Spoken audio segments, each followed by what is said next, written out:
La professoressa Rossona ha finito proprio ricordando quanto in realtà l'ambiente ci restituisca se noi lo trattiamo male. Ovviamente ci restituisce tutto in malattie. Come sapete, appunto, la nostra associazione Doctor for Environment, WISE, International Society Doctor for Environment, è un'organizzazione internazionale presente in 33 paesi del mondo e non a caso siamo anche presenti nel paese Sardegna. Quello che è interessante vedere dopo una carrellata così vasta in tutto il mondo è cercare di controllare, vedere, focalizzare la nostra attenzione su quello che ci succede intorno, perché sicuramente è importante. L'altro giorno, credo in questa aula, forse no, era a Serramano, mi pare, ci fossero dei signori, così che si chiamavano ideologie socialiste, che riproponevano come bisognava in qualche modo vedere con apertura, non con chiusura, questo modello di sviluppo legato alle trivellazioni. E a questo punto io avrei voluto ricordare a questi signori quelli che sono i danni dei vecchi modelli di sviluppo che questi signori negli anni 60 ci hanno proposto. E guardate bene, queste aree blu sono i siti di interesse nazionale per bonifica presenti in Sardegna, sono 445.000 ettari. Quello che succede adesso è, come vedete, queste sono le aree che saranno, e spero mai, interessate da progetti di trivellazione per ricerca di idrocarburi o di gas metano o anche per ricerche geotermiche. Vedete che in qualche modo c'è una condizione di attacco straordinario al nostro territorio. Perché? Perché i vecchi modelli di sviluppo, come avete visto, ci hanno già consegnato che cosa? Un primato in Italia, cioè noi abbiamo circa 445.000 ettari iscritti in siti di interesse nazionale. Io lo dico sempre, e poi qualche politico si offende, siamo riusciti anche a superare la Campania, dove ben sappiamo che nella gestione dell'ambiente c'è l'interferenza di un'organizzazione malavitosa come la Camorra e noi in qualche modo purtroppo siamo riusciti a far peggio. Ma quello che è importante capire è quello che ci succede. In siti di interesse nazionale per bonifica in Sardegna sono iscritti circa 400.000 abitanti, circa un sardo su 3 vive in un sito di interesse nazionale. Io vengo da Sassari e da Porto Torres, dove siamo tutti iscritti in siti di interesse nazionale per bonifica, per cui 100 sassaresi e 100 portotorresi su 100 vivono in un sito di interesse nazionale. In Italia un italiano su 10, per cui c'è uno spread di giustizia, c'è una forma appunto di, come lo definirebbe De Marzo, di razzismo ambientale che in qualche modo dovremmo imparare a conoscere, perché è uno dei grossi problemi. Perché questo studio Sentieri dell'Istituto Superiore di Sanità del 2011 ha ben messo in relazione quelli che sono gli inquinanti presenti in questi siti di interesse nazionale con dei decessi per tutte le cause e dei decessi per tumore.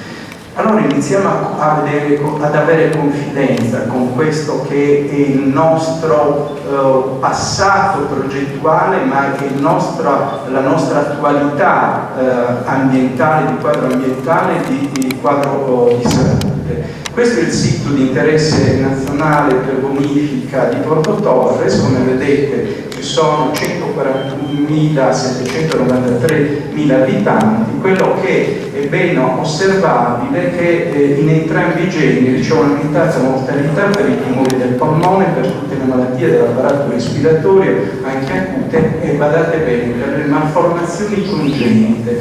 Questo sta a significare specificare che l'inquinamento agisce particolarmente anche nel feto quando è all'interno dell'utero. Se vi volete sbizzarrire, qui vedete come per legge, quindi non dobbiamo dimostrare niente, esistono degli inquinamenti sia di falda, di sedimento, di pescato, dove sono presenti appunto metalli, benzeni, solventi, idrocarburi policiclici aromatici, idrocarburi alifatici, clorobenzeni, eccetera, quindi non ci facciamo mancare niente. E a questo punto entriamo nei dati. In tutti questi giorni noi abbiamo avuto delle informazioni su quello che era la situazione di Taranto. Probabilmente non abbiamo avuto la stessa attenzione, tranne qualche piccola notiziola sfuggita nella stampa, sulla nostra situazione che è invece peggiore di Taranto. Questo è il rapporto standardizzato di mortalità grezzo o corretto per deprivazione. Vediamo che negli uomini è di 109, nelle donne di 115, quindi il sesso femminile, come vedete, è più colpito. Quello che è importante è andare oltre questo dato tecnico, questo rapporto standardizzato, e ho calcolato proprio per darvi un'idea cosa significa questo. Vuol dire che in questi anni presi in osservazione, cioè dal 95 al 2002, noi abbiamo avuto 568 morti in più rispetto a quello che ci saremmo dovuti aspettare rispetto a quella che era la media regionale. E di questi 568 morti in più nel sesso femminile, 127 per tumore, che vuol dire 71 morti in più per tutte le cause in un anno, 16 morti in più per tumori in un anno. E badate bene, questo nel sesso femminile, questo sta a significare che la condizione di inquinamento non è limitata solo al perimetro della fabbrica, quindi non è legata solo ed esclusivamente ad esposizioni in ambienti di lavoro,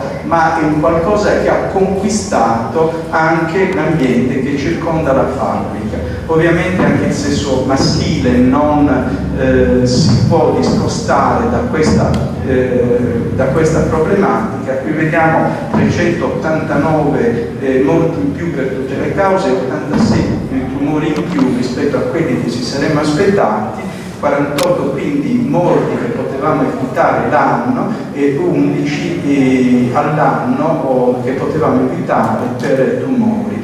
Se vi ricordate questo tasso, che è 109 nell'uomo, 115 nelle donne, vi faccio vedere quelli di Taranto, sono 107 e 107, quindi in qualche modo abbiamo superato Taranto. Questo è importante ogni qualvolta che noi andiamo a valutare progettualità, riflettere su quelle che sono state le progettualità che ci hanno già proposto e quelli che sono i danni che noi abbiamo già avuto. A questo punto uno dei problemi che nasce sempre, che io dico sempre, dice: ma si può morire di sviluppo SANAS? Perché abbiamo visto che la SANAS, come abbiamo visto, un po' la capofila di tutte queste progettualità, e necessariamente dobbiamo ricordarci allora quello che è il concetto di SIN del sud, cioè del SIN appunto, che interessa il Sulcis, l'Iglesiense e il Cuspinese, all'interno del quale è contenuto anche il SIN, o meglio l'area di Sarroch, dove abbiamo già sperimentato quelle che sono le attenzioni di ambiente di una proponente, il progetto del progetto SAGAS. Non lo chiamo progetto Eleonora perché non mi va. In questo sine, come vedete, c'è un eccesso di mortalità sia per gli uomini che per le donne, per malattie dell'apparato respiratorio, del tumore per la pleura, e una mortalità, come vedete, anche qui per condizioni morbose perinatali. Quindi anche in questo caso i bambini sono quelli che hanno subito come i grandi. Qui, come vedete, rispetto agli attesi, agli osservati per tutti i tumori e per tutti i tumori del polmone, per il sistema emolipoietico, linfoma Hodgkin, ci sono sempre più osservati rispetto a quelli che sono gli attesi, e questo ovviamente anche per quanto riguarda la mortalità. Sono studi abbastanza recenti, sono gli studi pubblicati dal Vigeri su quello che è il rapporto di salute nelle 18 aree a forte impatto ambientale presenti in Sardegna. Cosa vuol dire? Che noi abbiamo 2 SIN importanti, cioè 2 siti di interesse nazionale per bonifica, però abbiamo complessivamente 18 aree a forte impatto ambientale, dove dobbiamo considerare la presenza appunto anche di siti come possono essere Tossico, Marcomer, Ottana, la Maddalena, che non vengono inclusi. E questo, guardate, non risparmia neanche la capitale della Sardegna, cioè Cagliari, che in qualche modo viene presentata come una capitale da cartolina, con un bel panorama, con il sole, sempre con il sole. Se noi andiamo a vedere quelli che sono le patologie che compaiono con maggiore frequenza nella SL numero 8, che comprende quindi anche Cagliari, abbiamo un rischio relativo che è estremamente alto, è 1,13. Che cosa vuol dire? Paragonandolo a quello che dovrebbe essere il rischio presente in Italia, e quindi Valpadana, Basilicata compresa, noi abbiamo una situazione che ci rende più a rischio per quanto riguarda l'area urbana di Cagliari e anche il comune di Decimomus. E come vediamo, su quei casi attesi, che dovevano essere 637 per quanto riguarda i casi in linea con quelle che sono le medie della penisola, invece abbiamo 879 casi, quindi 242 casi in più. Quello che è importante vedere è come la densità di questi casi è molto maggiore in questi distretti, che sono appunto i distretti dove abbiamo la Saras, e in particolare abbiamo anche la zona industriale di Macchiareddu, con l'inceneritore del Cacici annesso. Abbiamo parlato di bambini. Effettivamente è stato infelice quell'intervento di qualcuno che diceva: ma perché portare i bambini a una discussione scientifica? Ammesso che gli ingegneri della Saras abbiano portato argomentazioni scientifiche. I bambini erano invece i più interessati a questo discorso, erano quelli che in qualche modo avevano il diritto di rivendicare il loro futuro, perché, come vediamo, questo è un lavoro pubblicato da poco, nel febbraio del 2013, che mette bene in evidenza come i bambini di Arborea stavano manifestando la non volontà di diventare purtroppo come i bambini di San Rocco. Bambini di San Rocco che, come vedete, hanno ormai compromesso il loro patrimonio genetico. Questo è uno studio che ha messo a confronto i bambini di San Rocco rispetto ai bambini di Burcei, e nei bambini di San Rocco, in particolare nell'epitelio della mucosa delle prime vie aeree respiratorie dei bambini di San Rocco, ci sono delle modificazioni epigenetiche, cioè delle mitilazioni di alcune basi dei cromosomi, ma addirittura dei danni dei cromosomi molto più consistenti. E questo messo in correlazione con quello che è il livello di benzene e di benzene presente nei vari siti di Sarroch, confrontati con la stessa presenza, o meglio l'assenza nell'area di Burcelli. Quindi in qualche modo non abbiamo dato un futuro a questi bambini, che sicuramente rispetto a quello che è il danno genetico e in particolare al danno epigenetico saranno molto più esposti a qualsiasi tipo di malattia degenerativa, malattia tumorale, e quindi in qualche modo abbiamo pregiudicato quello che era il loro futuro. Quindi andare con le bandierine del no dei bambini di Arborea era un loro diritto che va rivendicato proprio come un diritto fondamentale per l'infanzia. E qui ovviamente ci sono dei dati che sono statisticamente significativi, che non sto a leggervi, è importante che voi afferriate il concetto. A questo punto è evidente che dobbiamo considerare un problema, cioè dobbiamo consapevolizzare quello che appunto quella che ho lanciato in Sardegna. Poi ho visto che l'ha riportato anche il Fatto Quotidiano, la famosa PB Syndrome, non ha citato l'origine di questa PB Syndrome, e in realtà è un qualcosa che, come dicevo sempre, nasce negli Stati Uniti, quando appunto i neri d'America e gli ispanici d'America scoprirono che c'era un atteggiamento razzistico nei loro confronti, anche nei confronti del loro ambiente, e appunto questa sindrome, il cosiddetto place in the black's backyard, cioè mettilo nel giardino del nero.